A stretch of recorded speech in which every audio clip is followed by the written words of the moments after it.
د نبی کریم صلی الله علیه وسلم په زمانه کې د مدینه منورې سره خوا کې یو قبیله به اوسېده چې هغې ته به قبیله بني کلب ویلو. د هغه قبیلې نوم بني کلب و او دا یو داسې عجیبه قبیله وه چې یو خو په دې کې ډېر زیات خلک اوسېده. بله خبره پکې دا وه چې په هر کور کې یو کس سره به په زرګونو ګډې او چیلې وي. هغه به ساتلې وي او سرولې به ساتلې وي. نو قبیله وه او په قبیله کې خلک هم بیا ډېر زیات وو او بیا یو کس سره به په زرګونو ګډې او چیلې وي ساتلې به وي.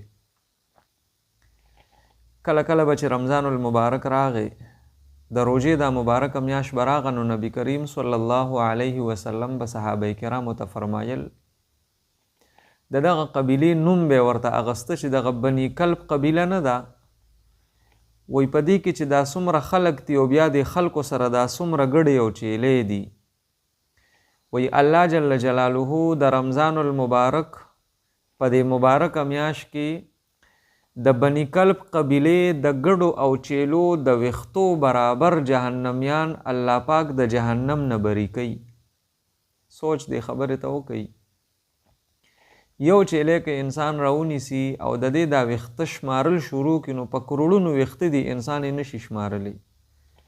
یو ګډه که انسان راونیسي او د دې دا وړی دا کټ کړي او دا بیا شمارل شروع کړي نو انسان د دې نه عاجزه دی، دا نشي شمارلی.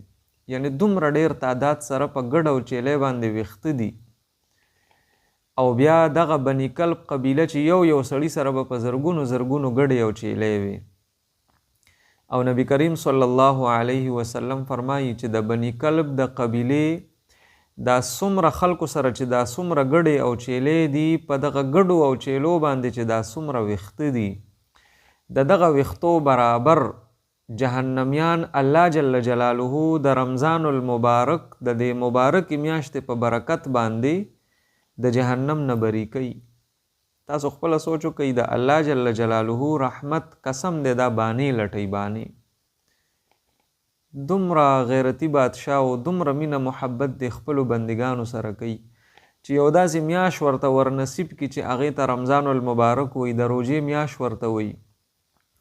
په هغې کې بیا د دی چې کوم عبادات دي نفلي هغه په فرض ورته لیکي او چې کوم فرضي عبادات دي نو هغه ورته یو په اویا باندې لیکي. او بیا د محبت دی اندازې ته وګوره د الله پاک الله د خپلو بندګانو سره په دغه رمضان المبارک کې د محبت هغه دومره درجې ته رسي چې په دغه میاشت کې د خپلو بندګانو نه هغه سرکشه شیطانان هم قید کي هغه هم وتړي چې زما دا بندگان په دې مبارکه میاشت کې عباداتو ته اوزګار شي او دی ښه ډېر عبادتو کې او په ما باندې ځان وبخي. دومره الله جل جلاله مونږ سره مینه کوي. دام د الله جل جلاله یو ډېر لوی احسان دی چې په مونږ باندې د رمضان المبارک دغه میاشت راولي او دا مونږ ته رانصیب کوي. دا یو قسم مونږ ته بونس پوینټ راکوي، مونږ ته یو قسم فری هټ راکوي چې ستاسو په ژوند باندې په تاسو باندې ما یو داسې میاشت راوسته چې تاسو تکړه شئ.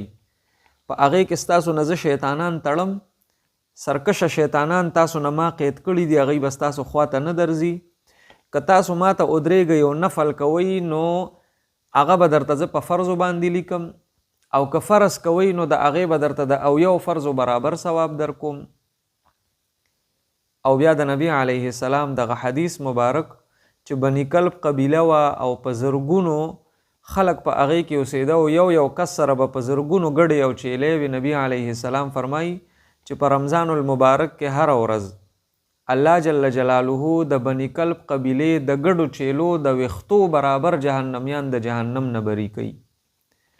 نو څومره یو مبارکه میاشت او موږ مسلمانان هغه نور عبادات پرېږده، نفلی عبادات پرېږده، د الله جل جلاله د کتاب تلاوت پرېږده، ګاونډیانو سره ښه سلوک پرېږده، مسلمانانو سره په صحیح طریقه باندې ملاوېده. اخو ډېره لویه خبره ده. مونږ پکې هغه فرض مونځ هم په صحیح طریقې سره نه ادا کوو. سهار چې پېشمني وکړو نو دومره ډېره وخورو چې د پېشمني د وجې رانه د سهار مونځ پاتې شي، بس پېشمني پسې ډایرک اوده شو. 9:11 بجې پاسو کارونو پسې اوزو ماسپخین مونځ زمونږ نه په کار کې پاتې شي هغه هم ادا نه کو. دغه شان چې بیا د مازدیګر ټیم شي نو چې کوم ځوانان دي دا پکې کرکټو ته وځي بیټکونو حجرو کې کینی لډوګانې پکې کوي مازدیګر مونځ په دغه کې لاړ شي.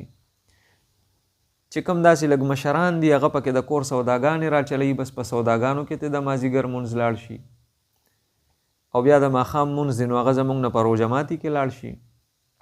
روژه ماتي ته ناست یو او ورپریوتي یو په دومره ډېر وخورو چې بیا راله د پاسېدو توفیق نه میلاویږي چې اوس به په څه طریقه باندې پاسو ځان دومره ډک کو نو د ماښام هغه مونځ زمونږ نه د روژه ماتي د وجې لاړ شي.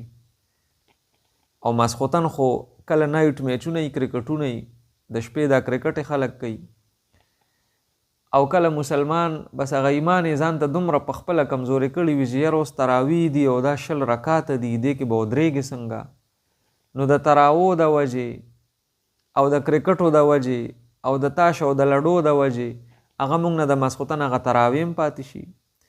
هلته به په بیټک کې ناستي پردی غیبتې به کوي نو هغه به په ګنټو کوي. ماسخوتن چې دی یو اجرې او یو بیټک ته ورشي او د پردي مسلمان په غیبت کې مبتلا شي لګیا شي اخته شي نو هغه به تر پېشمني پورې دی لګیا وي هغه غیبت به کوي په هغې دی نه ستړي کېږي. او که 1 غنټه د الله جل جلاله د پاره د الله پاک په کور کې ودرېږي او تراویح کوي هغه ته ګران ښکاري. دغه زموږ مسلمانی ده. الله جل جلاله موږ سره څومره احسان کوي څومره محبت را سره کوي. هغه فرمایي چې بس تاسو تکړه شئ عبادت کوئ ما د هغه سرکشه شیطانان هم قید که هغه مې هم دنه وتړل تاسو مې نور مزګار کې عبادت ته تاسو ته به اوس هغه وسوسې او هغه شیطاني حرکات هغه به هم درته مخې ته نه راځي ما د نه سرکشه شیطانان تړلي تاسو تکړه شئ عبادت وکې. بیا مونږ او مکه شان غافله نو دا ډیره د افسوس خبره ده چې داسې میاشت په موږ مسلمانانو باندې راشي او په دې میاشت کې موږ په الله پاک باندې ځان نه بخو.